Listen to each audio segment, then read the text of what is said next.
Olá, eu me chamo Vera Mantovani, sou contadora de história, apaixonada pela técnica de fantoches, conto história já há muitos anos. Iniciei a minha carreira como professora contando histórias em 83 e até hoje conto histórias. Foi um marco divisores de água na minha vida a contação de histórias com fantoches. Eu comecei a contar histórias com fantoches em 2002. Eu contava histórias todos os dias na creche, até então. E fui chamada para um projeto da prefeitura que se chamava Hora do Conto na Biblioteca Pública Municipal. Mas naquele momento eu não me achava apta, que eu não teria condições de cumprir com o que o projeto pedia. Eu preferia naquele momento ficar com as crianças pequenas, porque eu era apaixonada pelaquela infância maravilhosa, me encantava com os pequeninos. Porém, quando o dever chama, a gente vai. Logo no primeiro trabalho, foi-me pedido que eu iniciasse a contação de histórias com bonecos de fantoches. E como contar histórias de fantoches em 15 dias? Ah, meu Deus, né?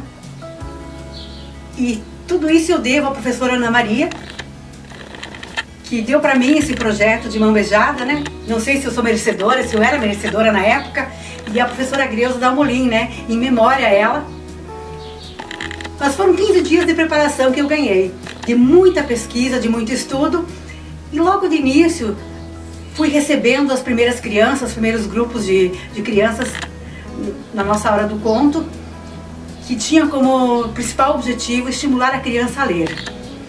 Então eu contava a história, depois apresentava o livro e dava oportunidade para as crianças assistirem a história e compararem com a leitura depois.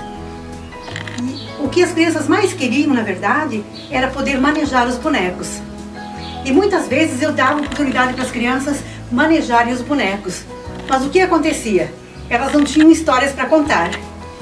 E foi no momento que as crianças descobriam que o importante não era ter os bonecos, era ter as histórias.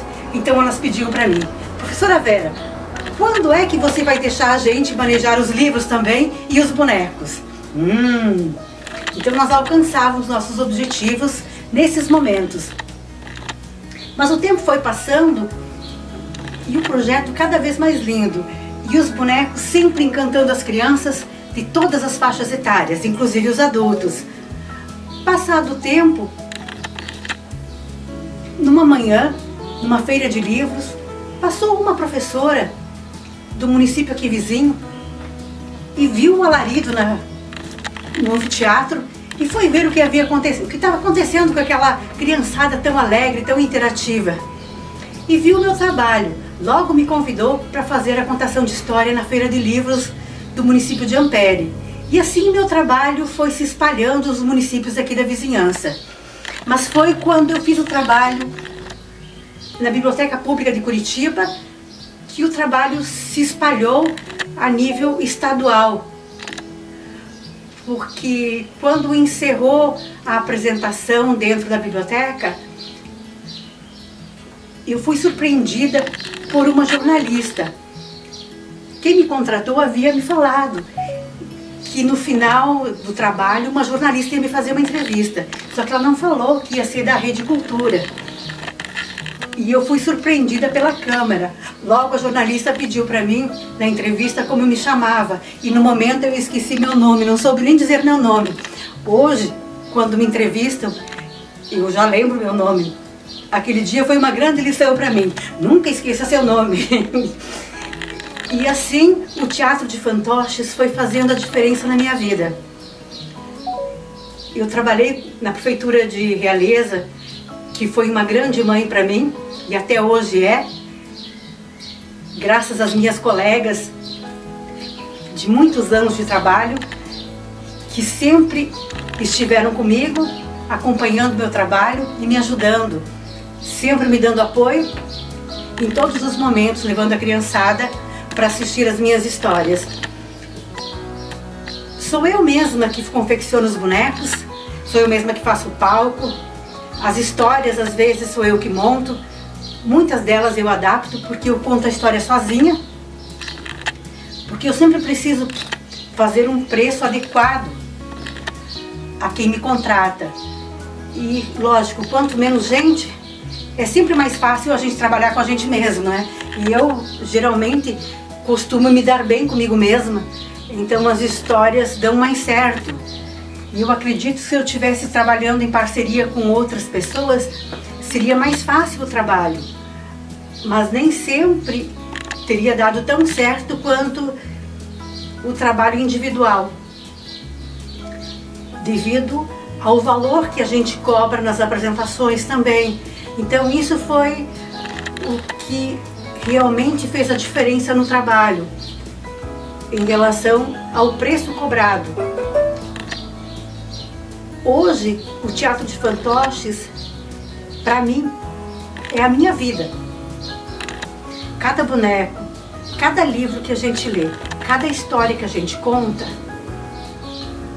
fica na memória da criança e ajuda a fortalecer os laços que a criança mais tarde vai apresentar em sociedade.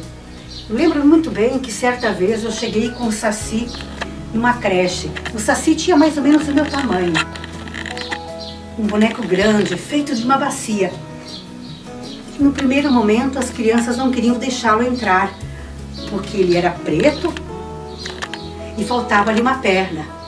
E o Saci, muito humilde, foi entrando e foi contando a história dele, que ele nasceu daquele jeito, e que a cor também, né? Ele nasceu assim, e que ele queria ser muito amigo. E resultado, no final da história, as crianças se agarraram no Saci e não queriam deixá-lo sair. E isso traz pra gente uma reflexão. A criança em si, ela não faz nenhum tipo de discriminação se ela conhece e dialoga com o que é diferente. O que ela faz realmente é o que alguém passou para ela, referente ao que é diferente. Se ela não conhece, ela pode ter medo. E se você for conversando e apresentando, ela perde o medo. Nós também temos medo do que é diferente. Eu lembro que eu também tive medo quando comecei com o teatro de fantoches. Eu tinha medo de errar, sim. Hoje, eu ainda tenho medo de esquecer o roteiro. E às vezes eu esqueço. E me dá um apuro. Muitas vezes, como eu estou sozinha lá atrás, os bonecos caem no chão e eu estou com o outro em cima. Como é que eu faço a sincronia certa, a entrada certa dos tempos, se o boneco está no chão? Às vezes eu preciso improvisar para poder juntar aquele bonequinho que caiu no chão e dar sequência à história. As minhas histórias são todas de cunho educativo. Eu não faço teatro show, eu faço teatro educação. E essa técnica, como mudou a minha vida, eu tenho passado em muitos municípios, passado em muitas escolas, procurando transmitir a muitos educadores essa possibilidade de também o uso do fantoche na sala de aula. E muitos comigo introduziram o mascotezinho, o seu fantochezinho. Não precisa de um cenário como eu tenho aqui atrás, não precisa de tudo isso. Apenas o fantoche na mão do professor e o professor conversando com o bonequinho já faz toda a diferença. A criança acredita naquilo que a gente acredita. Então nós estamos há algum tempo sem contar histórias. Amanhã já vou contar, graças a Deus, né? A todas as criancinhas com máscaras, então já estamos podendo voltar ativa. Isso nos traz uma felicidade imensa, porque ficar sem usar os bonecos dá uma tristeza. Mas essa técnica fez a diferença na minha vida. Eu formei 2 filhas utilizando essa técnica. E eu deixo a vocês, gente, vamos voltar a usar o teatro de fantoches? Vamos?